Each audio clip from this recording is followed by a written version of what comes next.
It began last October when Olly Alexander accepted the invitation to become the UK's Eurovision contestant. He'd been in the running once before, in 2022, but the timing didn't seem right. Instead, the BBC sent a little-known TikTok singer called Sam Ryder. With a power ballad called Spaceman, it went on to achieve second place, the UK's best result in more than 20 years.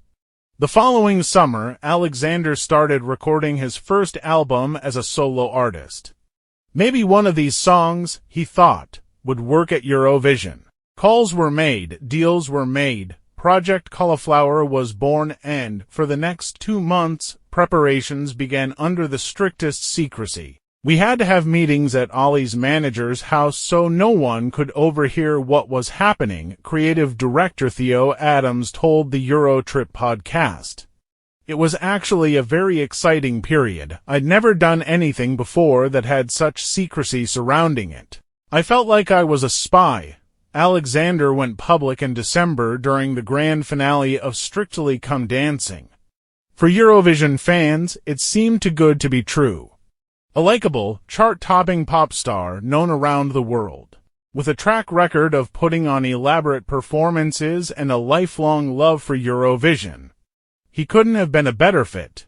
Having a bona fide pop star representing the UK this year is a great start, agreed Graham Norton in an interview earlier this week. Olly has already done all the things that it's impossible to prepare someone for. He has played to huge crowds, he can relate to the cameras, and he is used to high-pressure situations.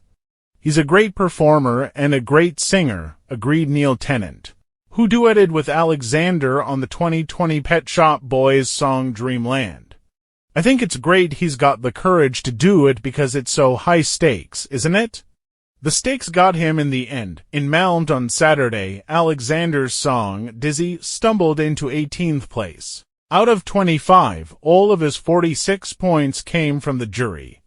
His score in the public televote was 0. Even so, it wasn't the worst result.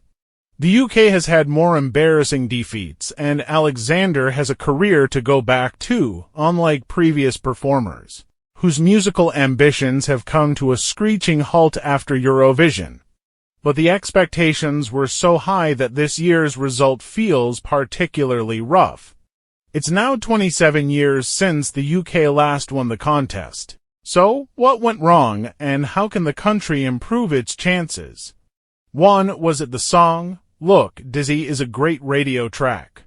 Co-written by Danny L. Hall, Charlie XCX, Dua Lipa, it pulses and throbs in all the right places.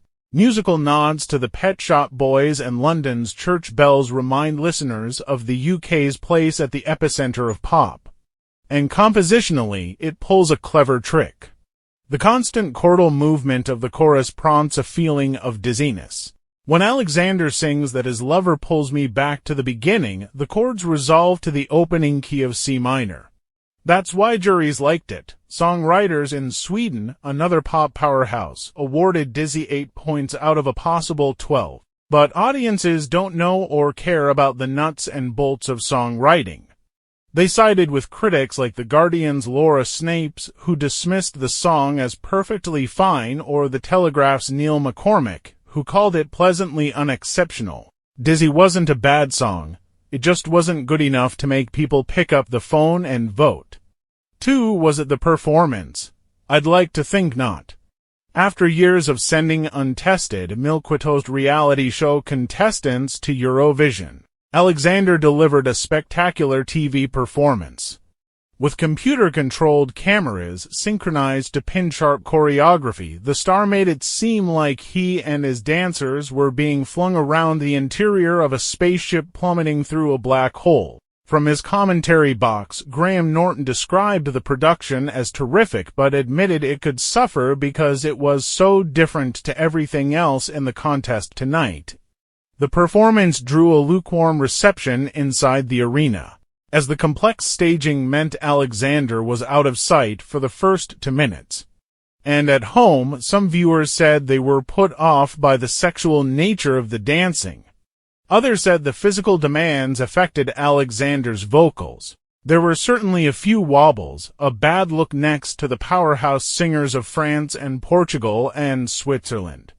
But there were positive comments, too. Olly Alexander did an amazing job, tweeted journalist Amelia Kettle from inside the arena. Best performance of the night so far, added Craig Brown. Maybe not the best song, but the best live act, that's a big step up. Eurovision performances have become increasingly elaborate and the UK needed to catch up. From here, things can only get better. Thanks for watching my video. Please subscribe my YouTube channel. Thank you.